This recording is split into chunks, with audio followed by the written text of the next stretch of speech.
This is a Sports Catastrophe production. Hey there, ho there, it's Jeff Cutter Diamond welcoming you to another Sports Catastrophe birthday boy. And the birthday boy for today, January the 17th, who shares a birthday with my aunt, who turned 65 today. But anyway, he is 52 today.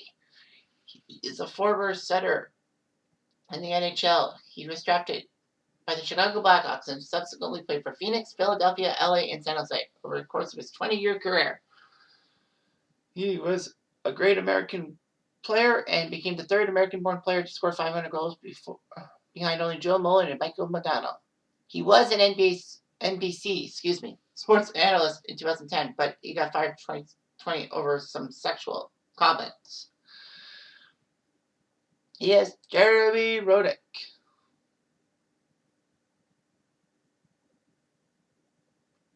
So anyway, Roenick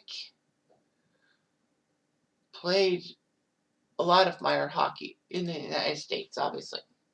He was impressive during his moments at Fair Academy, a school to help hockey players out. Roenick was even on the same line as Tony Almonte, who he was a teammate of for a while. Roenick was drafted straight out of high school by the 1988 Chicago Blackhawks, being 8th overall. If you look at the draft class, it was pretty decent. Mike Modano and Trevor Linden went 1-2. That's good. Quebec fumbled with Curtis Lusocian. Pittsburgh went with Darren Shannon. Quebec went with Daniel Doré. Toronto went with Scott Pearson. And LA went with Martin Jalona. Basically, you had four misses and a semi-hit, depending on if you're a Carolina Hurricane fan, if you're not. But yeah, Martin Jalona, remember, was traded to the Oilers in the Wayne Gretzky trade. So anyway, Jeremy Roenick was next up in line. So no one drafted a center other than Minnesota and Vancouver when he took Modano and Linden. So at least nobody fumbled on that one. But man, a lot of people screwed up.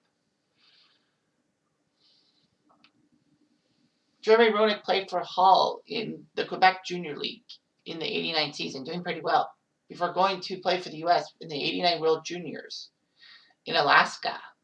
And he was good. He led the tournament in scoring. He was an all-star, but they didn't win anything.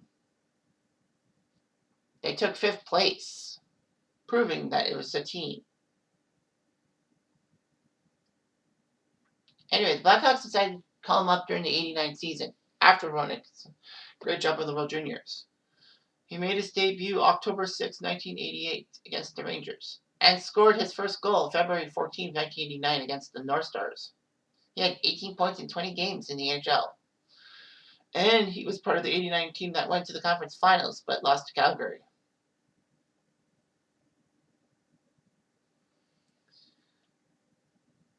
But Roenick would play for the Blackhawks full-time in 1990 and do pretty good for himself, 66 points.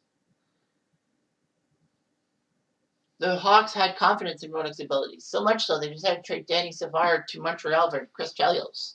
And Montreal got Danny Savard 10 years too late. Anyway, Roenick was a star for the Blackhawks team in 91 that won the President's Trophy as the best team in the NHL. I mean, they hosted the All-Star game, too. Unfortunately, they suffered a shocking loss in the first round to the Minnesota North Stars. But in 92, Roenick and the Blackhawks did that much better. 103 points for Roenick, and the Hawks went to the final, but got swept by Pittsburgh. Roenick still had another 50-goal season in 93, and he looked pretty good. He was a key member and, a star in NHL 94.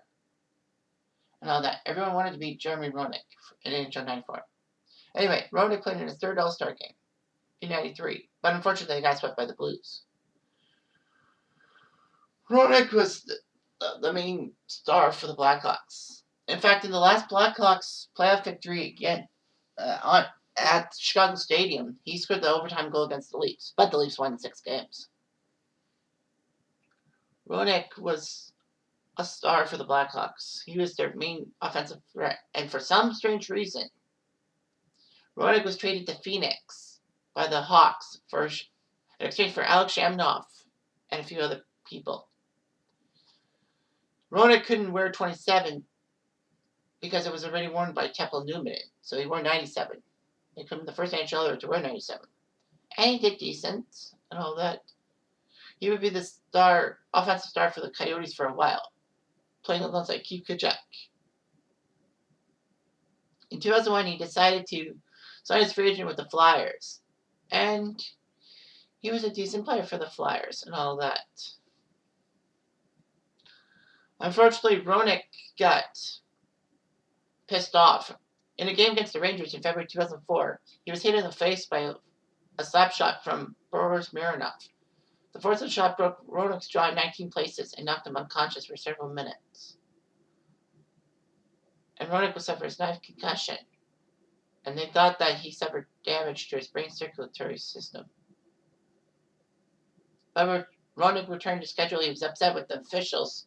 Oh no, that was a game against Buffalo. Sorry, that he got pissed off.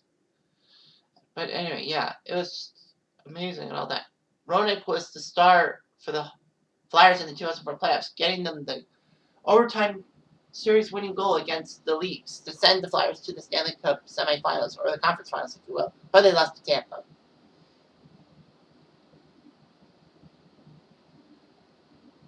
The Flyers went and picked up Peter Forsberg. In order to keep the money, they decided to trade Jeremy Roenick to LA. Roenick had a lot of issues and all that. He got hurt and all that. You know, that concussion, when he got him in the jaw, the puck to the jaw, ruined him. He thought he would never be the same player. So Roenick went back to Phoenix for 1 year and didn't play that much. All that.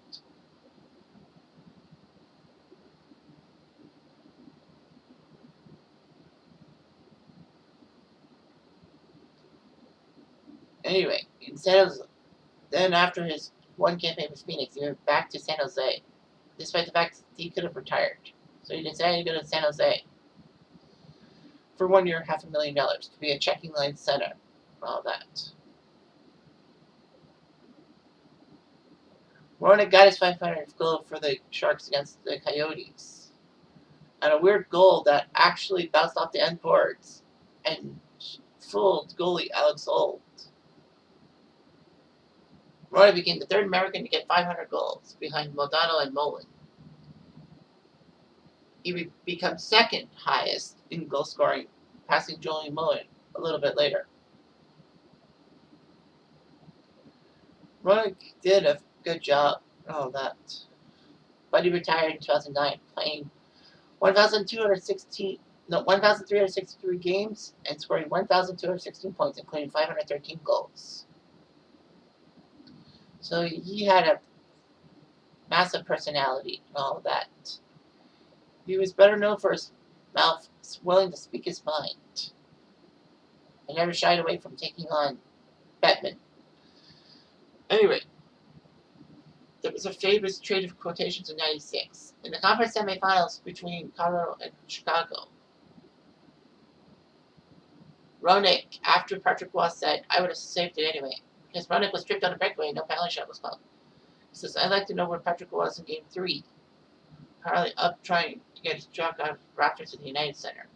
But Watt retorted, "I cannot really hear what Jeremy says because I got my step 2 Stanley Cup rings plugged in my ears." But Roenick's openness did lead to controversy and all that. There were fans that perceived NHL players being spoiled. Roenick told the fans to kiss his ass. All that. And he thought the fans should not attend or watch NHL hockey. All that. Anyway, yeah.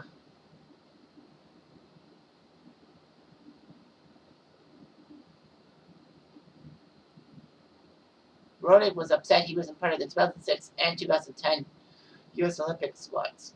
Unfortunately, Roenick got in deep trouble because He made some inappropriate comments about some co-workers during an interview on a podcast in December 2019.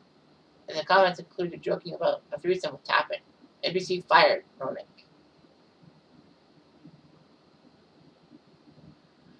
Roenick filed a lawsuit against NBC Sports last July and said that it was wrongful termination. He was discriminated against because he was a supporter of Trump.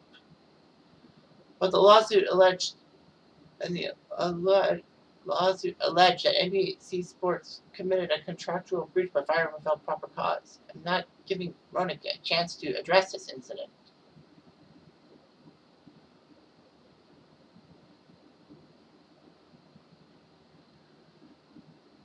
So, yeah, he was an analyst for a lot of years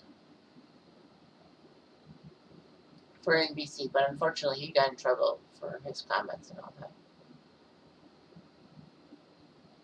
And he starred for Jan17, all that. He and his wife have two children, Brandy and Brett. Brandy, I think, had a kidney ailment and all that.